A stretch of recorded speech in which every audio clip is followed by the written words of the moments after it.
తెలంగాణలో ఒక cinema fan షోకి అల్లు అర్జున్ గారు వస్తే ఆయనకి సంబంధం లేకుండా తోపులాట జరిగినప్పుడు అక్కడ ఒక మహిళ చనిపోతే అల్లు అర్జున్ గారి మీద 105 బిఎన్ఎస్ పెట్టడం జరిగింది.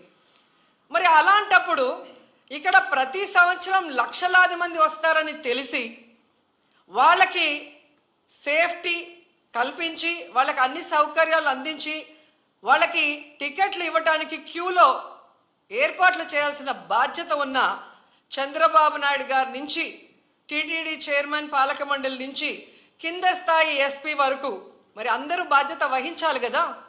కానీ ఈరోజు ఎంత దురదృష్టం అంటే ఇది పద్మావతి పార్క్లో 5 మంది చనిపోయిన ఆ ప్లేస్లో జరిగిన ఎఫ్ఐఆర్.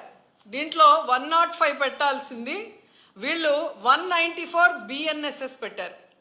అలాగే విష్ణు నివాసం దగ్గర ఒకరు చనిపోయారు, దానికి కూడా 105 పెట్టాల్సింది 194 బిఎన్ఎస్ఎస్ పెట్టారు. అంటే ఇది ప్రమాదవశాత్తు జరిగింది, ఏదో జారి పడిపోయి తొక్కిసలాట జరిగింది, దీంట్లో ఎవరు కూడా కావాలని చేయలేదు, మాకెవరికి దీంట్లో సంబంధం లేదు అని చేతులు కడిగేసే కార్యక్రమం చేస్తున్నారు.